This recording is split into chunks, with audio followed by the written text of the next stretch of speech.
Hi, it's Chuck from Above the Basement, Boston Music and Conversation, the official podcast partner of the Boston Music Awards. 2017 sees the Boston Music Awards celebrate their 30th anniversary on December 7th at House of Blues in Boston. Tickets are open to the public and on sale now via the Boston Music Awards website at bostonmusicawards.com. The Boston Music Awards are celebrating over 180 nominees this year across multiple categories. Check out the full list via the BMA website. The night will feature multiple live performances from nominated artists. Winners will also be announced that night, so if you want to see who wins firsthand, make sure you grab tickets to the House of Blues. In 2001, 22-year-old Roberto Plano won first prize at the Cleveland International Piano Competition. 16 years later, he emigrated to Boston, Massachusetts with his family to continue his pursuit of Musica Academia at Boston University. Mr. Plano has traveled the world and has won countless awards for his poetic musicianship and performances. We sat with Roberto at Boston University School of Fine Arts to discuss food, family, and his musical roots. The first piece you heard is off his new album called Inspiration, and you'll hear another later in the episode, as well as a classical piece by Franz Liszt. Check the episode notes for the titles. Okay, so here's our conversation with Roberto Plano, recorded at Boston University School of Fine Arts in Boston, Massachusetts.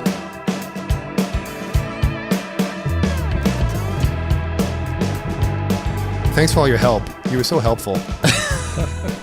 You know what? What? The minute I start helping you, the minute I start critiquing how you help, you say I can't do it right and I can't wrap a chord correctly. That's true. And, you don't. But I do other things. I have a pet peeve, all these chords, that they have to be wrapped up the right way. Yeah. Like he'll wrap it in like little teeny circles around the microphone or something so they're all kinked and everything. Yeah. It drives me crazy. Yeah, he calls it a pet peeve, like it sort of annoys him. I understand. But it's really a psychiatric disease. Okay. Yeah. But Roberto Plano, thank you for sitting with us in this wonderful studio. Thank you. At Boston University College of Fine Arts. It's really great to have you here. Well, he's having us here, actually. Exactly. And the pleasure is mine. Thank you for the invitation. Thank you. You're 0 for 2. Yeah.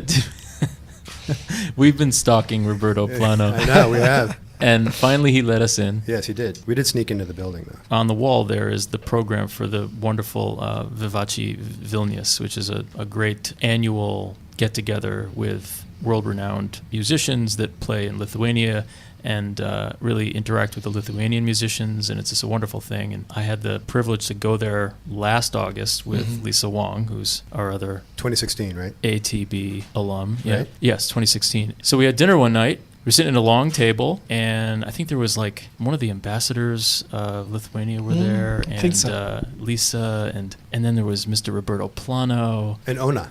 Oh, and Ona. Right, and Ona. Ona of course. Yonatite. Yonatite. the Yeah, flutist. the flutist. Here we are in your studio. Yeah. So you met him last August 2016. Yeah. So you must have just moved here. It was funny, actually. I was in Lithuania because of so many events, one after the other one.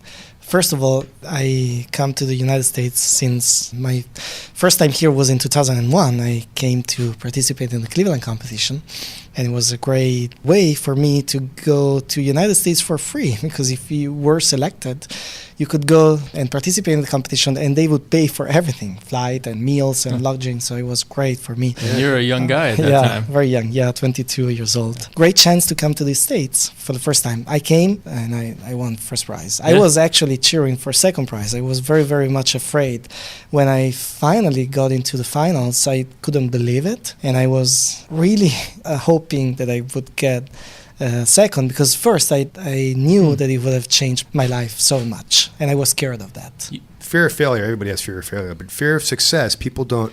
That's a scary thing, because once you get that little bit of success, that means you don't even know what that means. Right. Your whole life could change. You have to. Yeah, and in fact, it actually happened. At the end, I'm very happy that I won first prize. Sure. At the end. Yeah. But at that time, I didn't want. But it really changed my life, and so I started to come to the United States many times for concert tours. Sure. Like in the first 2 years, I had probably something like 70 concerts in 2 years. In the States, 70, yeah. So I was constantly on tour. But at that time, I wanted to stay in Europe and live in Europe. So Roberto, can we just dive back into that a second? So the life-changing moment, what was it like when you actually heard the news that you were the first prize winner? Well, everybody was in Severance Hall, which is the great concert hall in Cleveland, where the Cleveland Orchestra plays. So the finals were in 2 different evenings. I played in the first evening, and then I enjoyed the second evening, and I felt that I did my job. So they started with announcing fourth prize, and then they announced third prize, and then it was only 2 of us left. It's like the American Idol of it's like concert pianists. Same thing. They were all incredible pianists. Second prize, actually, an incredible pianist that I loved. His name is Min So Soon. So I was really thinking that he would win. Yeah. Because he was my idol. I really loved his playing. So, and then I don't know how they announced his name as second prize. I couldn't believe myself. I still had hairs at that time, so I put my hands on my hairs without believing it. You knew they were about to say your name. Yeah. So they even probably didn't say it, because everybody looked at me and they started cheering and they clapped, and so I had to stand up. And I really didn't understand anything. And my English was, still now it's not great. But at that time, it was really, really, believe me, very terrible English. So I didn't understand what was going on. And the day after, I had to meet with the agent. So the competition had a manager. He's still my manager since then. Huh. So it's 16 years. Yeah. His name is Joel Altman, and he's from Massachusetts. Oh, really? Yeah, but he was managing the competition at that time. So I had a meeting with him and all the competition's people. I remember playing pool the whole night after the announcement. Playing pool? Yes. Really? In the dorm. Yeah, all by myself. Really? Yeah. It was pretty scary, actually. Are you a pretty good pool player? Pretty good, yeah. Well, he was there for like 9 hours, so he got really good. Right. We got to go to Jillian's after this. Oh, yeah, I wish. Throughout the next few weeks to months, was there a train that just started taking off? That is what I wanted to do. So this was my dream come true. Yeah. Only I didn't expect it would come so soon. And actually, I didn't expect it would come. It was only a dream, not reality. Once it came, I had to dig myself so much into this thing. I wanted to do it as best as I could. And so you had to dig deeper. Yes, even deeper. Even deeper than the preparation that you did for the Cleveland. Well, yeah, because at that time, I probably had, I would say, between 4 and 5 piano concertos, which is nothing. I mean, it's very, very little repertoire. Right now, I have 38 concertos. And I had to do this because orchestras were asking me, would you play this piece? And even if I didn't have it in my repertoire, I would say yes, of course, and I would learn it and play it. So once you won, you stopped going to school? No, I continued because I wanted my diplomas in Paris. How much? You probably didn't have much longer. Well, I actually was skipping classes so many times. But my teachers were great, and the school was great too. Because of everything that was going on. Yes. So it did take you a while. So because, of course, for the school, it was a great honor that one of their students could win a major competition like that. Before that, you're a student. and now you're the winner of this prestigious award. One day. Right. So now you go from student to professional musician. Yeah. Overnight, with responsibilities and people expecting things from you and wanting you to go on tour. Yeah. And you have an agent now. Yeah. And now there's money coming in. Yeah. It's unbelievable. I mean, it doesn't matter if you're 21 or 22, even if you're 50. That's a lot to swallow. Of course, yeah. I mean, it's not like winning American Idol. No, but our world is much smaller than that. But it isn't. I mean, it's based on technique. It's based on emotion. It's based on performance, stamina, your interpretation of the piece. Yeah, I mean, everything. But when you compare that to sort of, quote, rock stardom, you can have virtuosos, you can have amazing performers and singers, but there's a lot more that goes to that success than your pure, palpable talent. Sure. Well, if you look at your resume, if you look at your bio, and you see this with a lot of classical musicians, it seems very award-based. Well, you don't have that with a rock musician. No. But for classical instruments, that's and it's both, I think, a good thing and a bad thing. Yeah. The good thing is that people like me that didn't come from a musical family, my parents didn't know anything about music. So it was just completely random because I had a keyboard. When I was very young, my godfather gave me a keyboard and I started playing tunes there. I have perfect pitch. So I was lucky to have perfect pitch and finding tunes by myself without any knowledge of music. The competition-based world was great to me in order to enter in the world of classical music because I really didn't have any connections and anything. On the other hand, pure talent sometimes is very hard to recognize in competitions because, of course, music should not be a competition. Everybody has what they have to say. Of course, we have so many things in classical music, technique and knowledge of the repertoire and style and touch and so many things. But sometimes competitions are not the right way to judge. There should be space for everybody. when we were talking to Alistair Mook last week, he was nominated for a Grammy. And he was like, okay, first of all, the whole idea of award for music is ridiculous, right? I agree. But that said, he was really proud to get it. Of course. And he should be. That's the same feeling I had. It is fantastic. But and especially when you're being judged by others based upon whatever strict numbers they have for whatever you get an 8 for emotion and a 9 for technique. Yeah, it's really a lottery. And I say it always to my students. I was lucky enough to have that. Sure. Do you prepare to figure out how to get those high marks, like what you have to make sure you do and all that kind of stuff? No, of course. My teacher at that time, yes, they were trying to help me in finding the right repertoire because you choose what to play. And that is luck as well. What part of it is in your heart? What part is the art in the competition itself? Well, for me, it was like the main thing. I don't think I was ever a really technical player. I decided to start the competition with a very slow piece. And usually in competitions, because you have very little time, you want to really impress the jury by letting them see how your hands are fast and everything. But I started in a different way. I wanted to see how I could go further by showing my artistry, if I had artistry, and I was really working on that. And at the end of first round, I remember there was a review, and they said that the competition had found its poet, and I was so incredibly happy about that comment.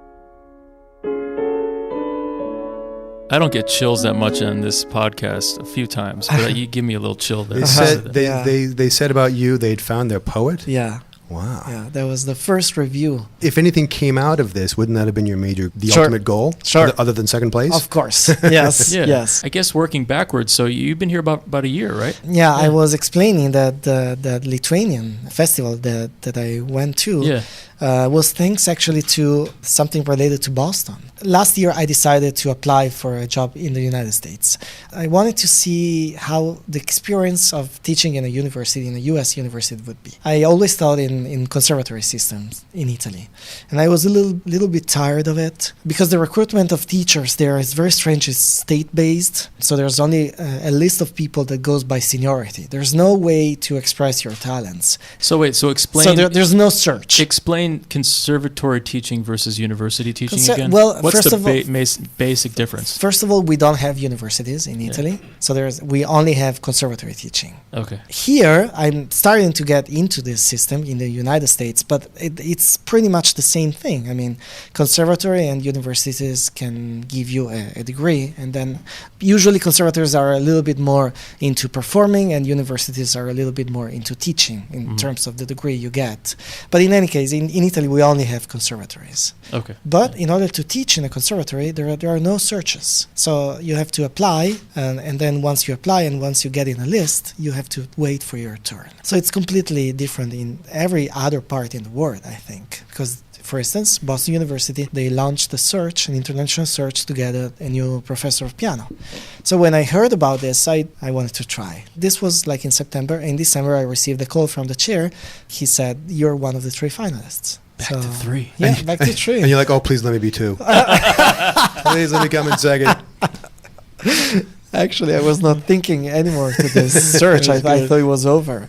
So they actually flew me from Europe. And I did an interview, I spoke, I played, I gave a masterclass. And then they offered me the job. So you've been here a year. I was Googling you, and I found a video. It was all Italian. Yeah. But I was drawn to it. I don't know if you're living in your living room Probably, or something. yeah. And you're speaking in Italian, even the description is in Italian. Yeah. But I could tell. That's because he is Italian. Yes, it's true.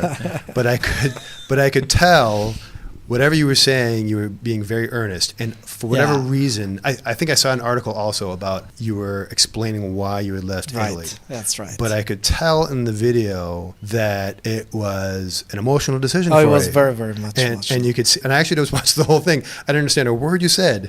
But well, I'm glad that you found that you felt that it was very emotional, and it was very emotional. Actually, I felt very sad at that time as well. First, when I was there, people recognized my work, and I was lucky enough. I always say that I'm really a lucky guy. In the meantime, my wife and I had a music academy there, and it was very, very hard to run it because, like, if you're not really a political person, you have many difficulties in Italy, unfortunately. And we had an incredible group of students that came there from all over Italy, and they won international prizes. So it was great, but still, we were not recognized by the town. When I got the Boston thing, I moved, and like after a month, I received an invitation to get like the most prestigious prize of the town, of the city, Varese, where I come from, which is a big city. They were inviting me for the most prestigious prize of the city. 1 month after I decided to come here. So they realized, this guy's leaving. Yeah, or maybe because Boston University chose me, they thought that this was an incredible achievement, but it was very sad to see that it was only at that time, when I already closed the school, that this happened. So it was what an honor, but at the same time. Do you know what I mean by bittersweet? Yeah, completely bittersweet. I understand that. So, plus all your students, the students that you probably my students were crying. I mean, it was really a big thing for us. How about your family? Like, tell us. So, how old are your kids now? It's like a Barbara Walters interview. We're gonna make everybody cry. You started it. How old were your kids when you moved? 9, 7, and 2. Oh, 3 of them. Yes, wow. 3 of them, 3 girls. Can you imagine a whole family with an incredible number of bags in the airport moving? No. Completely moving. It sounds like a nightmare. It was like, and believe me, I really sold my car on the way to the airport. We Really? sold the car one on that the you way were to driving? Yes, we had to walk the last we mile? drove from the house. Did you have a piano in the No, tone? the piano actually was shipped. Yeah, good for BU. Thank you, guys. Well, BU actually helped me so much with the moving. Yeah. But at that time, when we really moved, we had an agreement to sell the car we were driving on the way, and then we rented another car to go to the airport. That's the best deal we got. Wow, so 3, 10, 7 and 9, so now it's 8, 3, and 10. 8, and 10. Yeah. Are they integrating okay? Yeah, well, this happened on August 27 last year. They were starting school on August 29 without any word of English. But my girls went into 2nd and 5th grade with no words in English, any kind of. That's And now about gotta be 1 year. terrifying. Yeah, so 1 year later, For a little girl. Yeah. are they completely fluent now? They're really fluent. Yeah, especially I would say probably the second one because she was younger, so she picked it up even faster maybe. The 7 the 7 years old. In the house, you speak Italian only? Or unfortunately, we speak it. I mean, unfortunately, I don't know, but we chose to speak Italian. We don't want to forget No, our language. I think that's the way to do it. And the 3 years old, they'll get their English. Right. So you might as well keep on speaking Italian, and they have two languages. So the little one. It'll be interesting to see what the little one does. Well, the little one needed to learn Italian, so she did learn Italian. Of course, yeah. And she doesn't understand English yet, even if she watches cartoons. But she's going to preschool now, so I think she will. I think she will. Yeah, the strange thing is that I was thinking that there would be maybe a bigger Italian community, but maybe it is in Boston. But if you move a little bit further west, we're the only Italians actually. And your wife's a musician. She's Italian and she's a pianist as well. And what is she doing? Now does she teach? She has her own studio. Oh, good for and her. she's a pianist. Yes, she's a pianist. Oh, excellent. Actually, I met her like the month before I came to Cleveland in 2001. So she was my lucky number. And what's her name? Paola. So you met Paola right before you came to Cleveland, and she experienced that thing with you. Yeah. But speaking of Italians in Boston, you have been to the North End. Yes, I've been. You want to know if it's really authentic or not? Yeah, tell me about the food. Or what do you think is a good, authentic restaurant in Boston? Italy, EAT. Italy. I haven't been there yet. At Prudential. That's authentic. Yes, that's the real thing. That's brand new. Yeah, it's brand new. Yeah, and it's there's a real one in thing. New York, too. Yes, there are 2 in New York. This is a big thing. All right. That's the real authentic thing. Because you really find only products that were made in Italy. The food. Yeah. The stuff is actually imported over from Italy. Yes, and you can taste that. Yes, and I think the cooks they get trained by Italian cooks. We have Italy in Italy as well. Really? Yes, we have. You have Italy in Italy. In Italy, yeah. I sorry, Chuck. Can you say that? Forget my spelling. I can. Can you say it so that people can understand? I can say it. I'm not going to. You have Italy in Italy. I didn't know that. Let's bring it back to music. You're a pianist. You're a classical pianist, right? Now, was classical always your? No, actually, I started playing everything when I was 3. So, what did you listen to in the house? Everything. Well, my girls, of course, now they're crazy for Ariana Grande and everything. So I'm forced to listen to some of that, and actually, there are some very good things. Sure. In every kind of music. Yeah, absolutely. So I used to play pop, and Elton John was my idol when I was a teenager. Oh, I gotta hear it, Roberto and Plano. Phil Collins. I can play everything. I mean, I can play everything. Did you guys talk about this before? No, actually. He's like the biggest Phil Collins fan. So Roberto, well, no, I should play something. No, we'll get something tune. on. Yeah. Play right now. Play something. I'll hold the microphone. Play me a Phil Collins song. This is hilarious. Thank you guys for coming out tonight. Don't sing. Oh, God. Let's do it in Italian. No, I cannot. Who can Google Translate? In Italian, it would be so romantic. There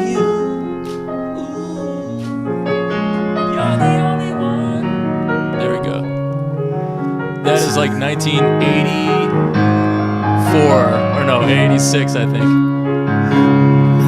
There's just an empty space.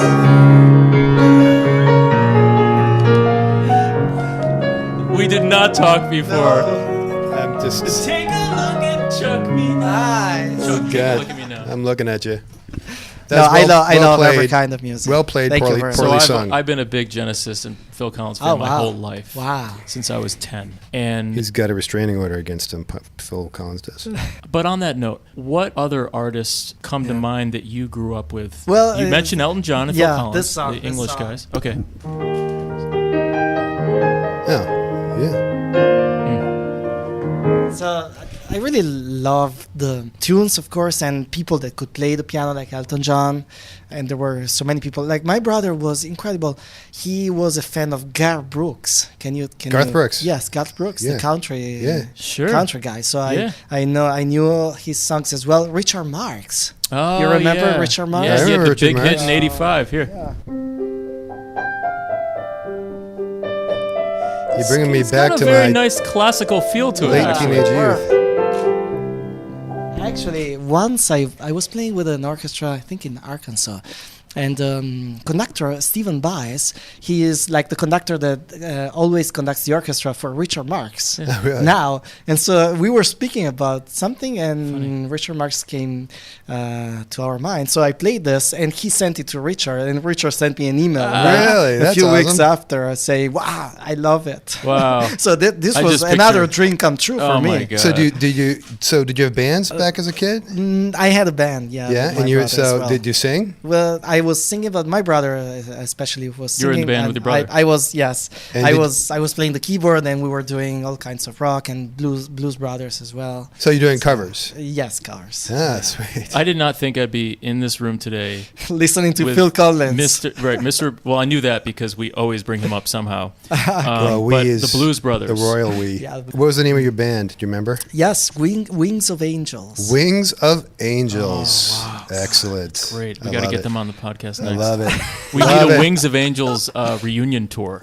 What was the name of your first big band? Like the one that you can remember as a kid that was, well, you The know, Underground. The Underground The was your big one. Underground. As in the not, Tube. Not Yeah. Chuck? No, Chuck was my band when I was 20 years old in college. I had a band called Chuck. Nice. Yeah, I like That's that a connection. too. I like it. Yeah. Yeah. And I had a band in college called Equinox. Oh, wow. Oh, wow. Yeah. That's a lovely spa in Vermont, too. Is it? Yeah. And then I had a band in high school called Tequila and the Worms. That's great. Yeah, I like every kind of music, and right now I have a duo with the jazz pianist. We like to combine Latin, jazz, A world duo? music. Yeah, we have Live? to live. Yeah, Where we do you do this? Yeah, where do you well, play? and we would like to come to the United States as well, but we had a few. Well, you're here now. Why concerts. he's over there now? Well, he's in Italy. Oh, okay. Yes. So he's what a do you guys jazz- meet in France? He's an or Italian something? jazz pianist. Meet No, halfway? when I go back to Italy, we rehearse.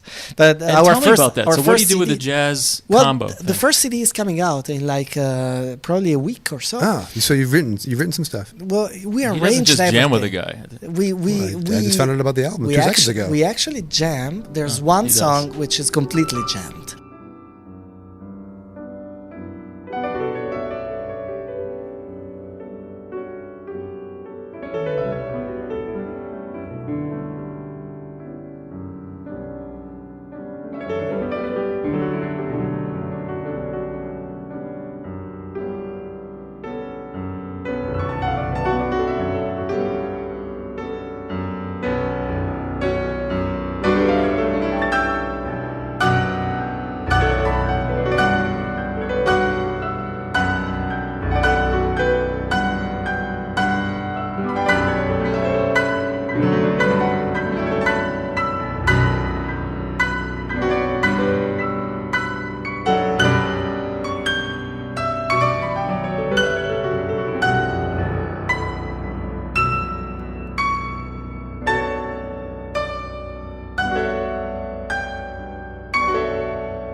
One of us starts, and then the other one continues, and Okay, we go on for like 10 minutes. I'm sorry to interrupt. I'm fascinated with improvisational classical. Yeah, well, Do you do that? yes, but even if nobody taught me, but it's something that I love. Classical improvisation to me is I learned from Lisa Wong So. Uh-huh. that 2 centuries ago. Yeah, that's what they That's were doing. how Oh, yeah. classical music was played. It was improvisational. We lost it. Some of us do it in concert stage. I didn't have the courage yet to do it by myself, but I Could had you the do courage. it? Do you have the courage to do it right now with just the 3 of us? Sure. Let's yeah. hear something. Just play something in F minor.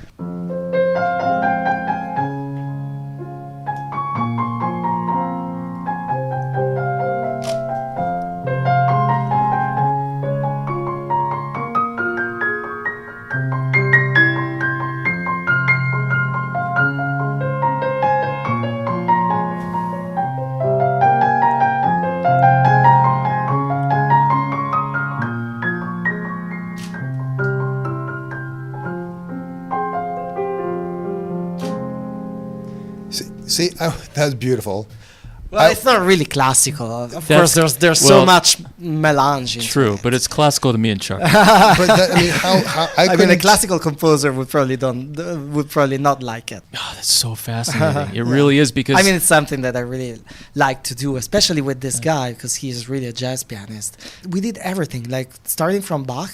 Like I play a prelude and he improvises on the prelude. Exactly. You're playing an actual Bach piece. The Bach piece, and he is improvising on the So Bach it's almost piece. like you're playing the head of the jazz standard. Exactly. And then someone's soloing over that kind of thing. Right. And then we chose Spanish music. We did Egberto Gismonti. He is South American. We did Piazzolla, of course. We found an incredible philosopher, composer. His name is Gurdjieff. He was from Armenia, and he wrote some incredible tunes in like Middle Eastern that scale. Yeah. Literally, we go in every part of the world with the music. I mean, by choosing music that is very different, and we combine my classical knowledge and his jazz knowledge, and I love it. Are you fully classical trained? Fully classical. That was trained. it. So as far as jazz is concerned, like maybe, where does that come into you? Maybe pitch helps a lot. Yeah. So the fact that I have perfect pitch helps to wander around on the keyboard without losing yourself. Yeah, let's wander a little now. So I remember, we'll bring it back to that table where we're having dinner in Lithuania, in Vilnius. We talked about perfect pitch because, of course, it's a bunch of scientists too, right? Yeah. Remember we used that little device? And it was like... Yeah. And you could tell us... That was beautiful, by the way. Yeah, it sounded like some, I don't know, sci-fi movie. Thank you very much, everyone. Was that improvised? Yes. It was really good. So if I were to get on the piano here... Yeah. It's an F sharp, B, C, D, G sharp, A sharp. You know why I'm laughing? You don't know why. Chuck always calls that an A sharp. Oh, really? But it's really a B flat. It's B flat. Yeah. Screw you. Now, I'm going to play them all at the same time. Oh, that's too hard. Play a C flat. That's too hard. Wow. There's an F. Well, you screwed up. Chuck, come on. Play it nice and clean. You hit like 3. There was a G, there was an F. There's a C as well. There was a G, there was an F, and there's a C as well. Ready? One more. Oh, wow. There's a E flat, there's a D, there's a B flat. I almost fell over the piano. That's right. If a podcast could visualize, I'm about to faint. Can you get your butt out of his face, though? How about that? When did you learn? That's amazing. When did you learn you had... My ass was just in Roberto Plano's face. It was. I'm Okay. sure he appreciates it. I'm sorry about that, Roberto. When did you realize you had perfect pitch? And was that did you realize it was even a thing? I was studying in a very small music school at that time in my hometown. And I remember being like on stage, and my teacher was showing this to a bunch of kids. They were listening to me. How old? Probably 6, 7. Oh my gosh, really? Yeah. It felt like a very unusual thing, but to me it's just the way notes enter in my body. Yeah, it's like, what color is that? That's blue, that's exactly. red, that's orange. And you know what? I'm colorblind. You would not believe in this, but I'm colorblind. You know, there is an area in the brain you may have heard of called the... you making this up? Just make it up. No. Improvisation. Sorry. The planum temporale. In your temporal lobe. It's right in the back of your temporal lobe that receives the sound that goes into the temporal lobe, and it's near Wernicke's area, which is like a little area of processing speech and music. Yeah. That has been associated with those people with perfect pitch or absolute pitch. Oliver Sacks, he's talked about that a little bit, and it lights up on functional MRI and all this stuff. So that area in Roberto's brain is clearly highly developed, or... I never wanted to really explore that thing because it's scary for me. Sorry, to Roberto. me, no. To me, it's such a natural thing. Like if I look and try to understand, I'm afraid I'm gonna lose it. You know, they also have sunglasses that can make you see colors. Roberto. But in your case, I wouldn't get them because you might lose your perfect pitch. You still know. Ready? F sharp. Oh, that's an easy one. Yes. G, A flat, B. Chuck, what is this note? That is a F flat. You know, it's unbelievable because I always thought, what about people that don't know music? maybe they have perfect pitch, Yeah. but they don't know. Yeah, why would they? Yeah, how would they know?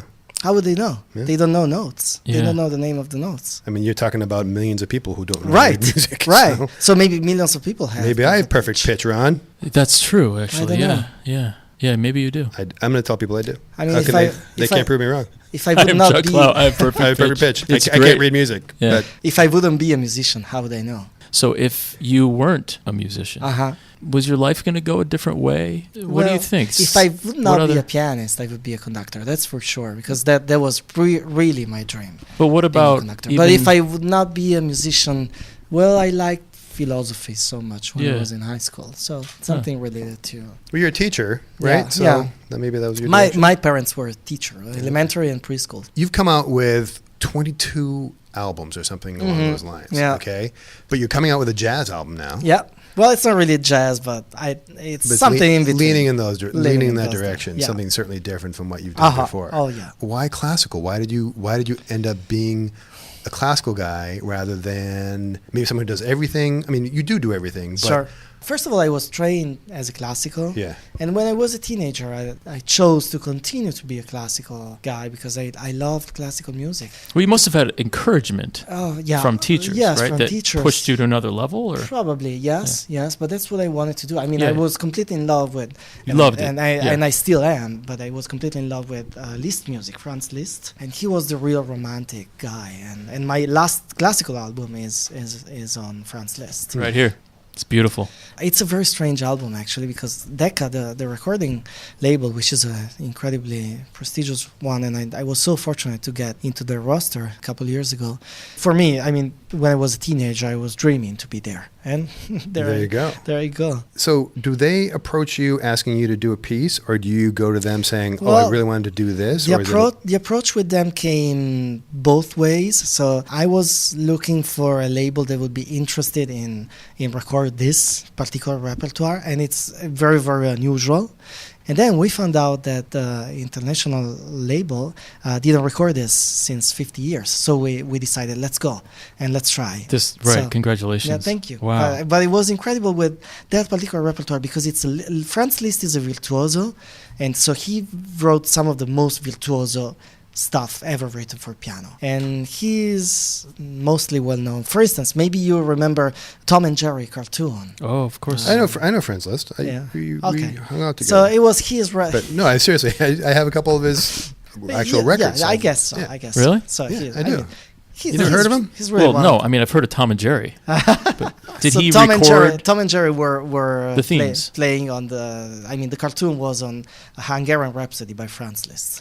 You recognize them if you heard it. Yeah, of course. Well, Of yeah. course, yeah. Ti-ta-ti, ta-ra-ta-ti, ta-ra-ta-ti, Oh, okay. That's it. He knows I mean that's Looney Tunes. Yes, They that's Looney Tunes. It's got to be in like several different Looney Yes. Tunes. But So people maybe know Liszt for this, Yeah. but I recorded a very, very boring, but it's not boring for me. It's incredible Right. music, very spiritual, called Harmonies, Poetiques, and Religieuses, which Yes. means religious and poetic harmonies. So beautiful. And they go all over. I mean, they go over for so much, for like more than 2 hours, and in a very unusual way for that. You chose him because you grew up sort of listening to that Well, music. yes, and again But- because I wanted to be a little bit different, and again go into the poetic side Yes. of music. have you ever just gone to a studio around Boston and then just said, I want to do Beethoven's something, and then just go and record it? No, I didn't, because now I have this contract with Decca, so I'm going back to Italy I see. actually to Well, I have a record contract. my next CD. You're traveling a lot, obviously. I'm Mhm. sure it goes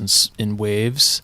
Would love to hear your thoughts on some of that travel Traveling. and you as a person on that airplane approaching these cities. Are there rituals? Are there things that you do to prepare? When I started this job, with Yeah. this career and with this life, actually, because it's not a career or a job, but it's your whole life that travels. I was so excited to go into airplanes. I didn't have so many possibilities as a young kid. After a year, I was hating it. And I remember Lord of the Rings saved my life. I was reading so much on the planes. Because I could not stand flying anymore. It was so tiring. It was very, very stressful for And me. jet lag, obviously. Jet lag all the time. You know, when you travel for classical music, you don't really have so much time to really feel the experience of the place. You must have to really take care of yourself too, and your energy. And well, I try. I try. Well, my girls, they help me. My daughters and my wife. Oh, that's great. Do you get to see any music in Boston? Do you get to go to the clubs? Or? Well, yeah. Actually, with the girls, it's not easy, and also we don't live in the city, right. so it's not really easy. And the first year we said, let's try to get adjusted. But I of course I would love to do it. The Paradise is right down the street. You know the Paradise? No. It's a rock club. Maybe Phil Collins will play there one day. And you can go see you two played there in the 70s. Does he still sing? Who's Phil? Yeah. He's got a terrible back and stenosis in his neck, so he can't play the drums anymore. Oh, no. But he does sing, and he's on tour this year. You know what is the title of his tour is Not Dead Yet. No way. That's very optimistic. We would love to hear you play now, but we look forward to hearing you play locally. Uh-huh. How often do you perform? Well, it depends. At least 4 or 5 concerts a month. Next week I have a concert in Madison. I forgot Where already. do you have it? In Madison, Wisconsin, with my wife. Oh. And actually, my daughters. Well, that should be a surprise. I should not say it. Okay. But they will play the encore with us. We'll make Really? 8 hands.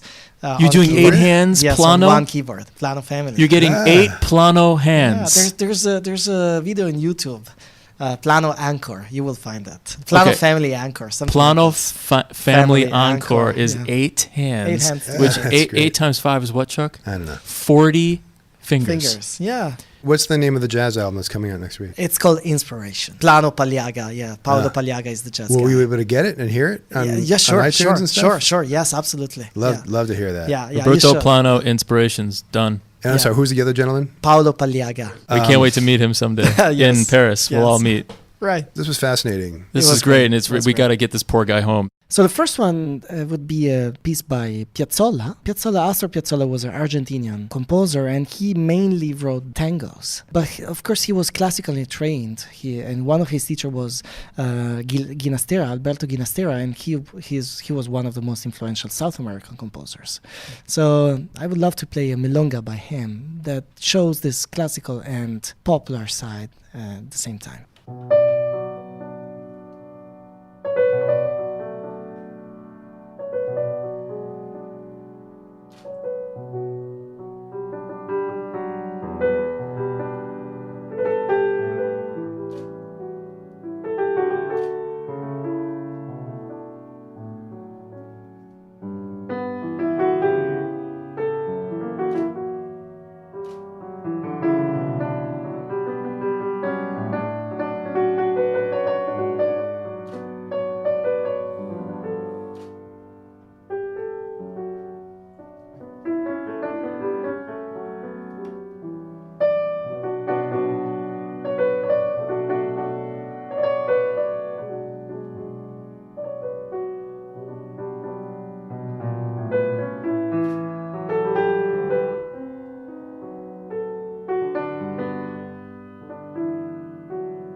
beautiful. And nice job.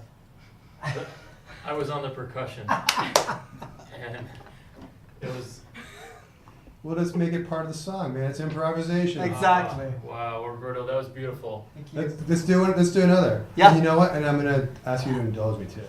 I saw a video of you like, your hands are just. You're doing something really fast and cool and stuff. Yeah, Can you do something like that? Sure. I don't care what it is.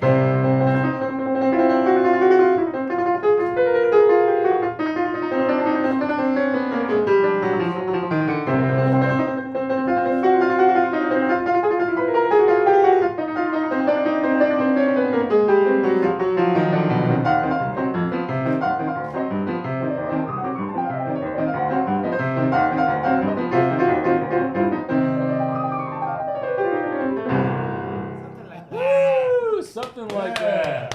That was fantastic. I love that. Could we have one more? Sure. Yeah. Okay. I could try to play this piece that I transcribed from the guitar. It's Oh, called yeah, it's beautiful. Recuerdos de Alhambra by Francisco Tárrega, Spanish composer.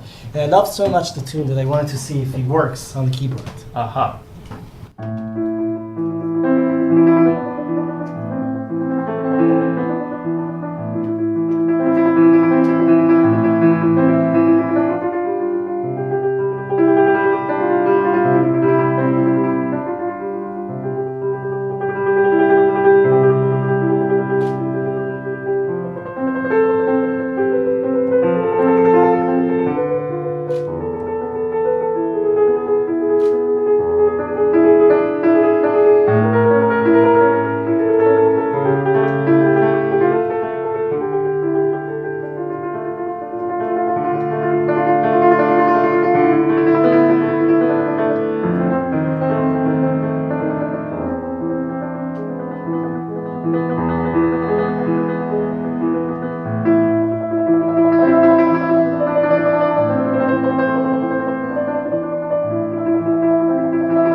you. That's great. Thank you. I just want you to know, after doing all my full evaluation, you've come in second place.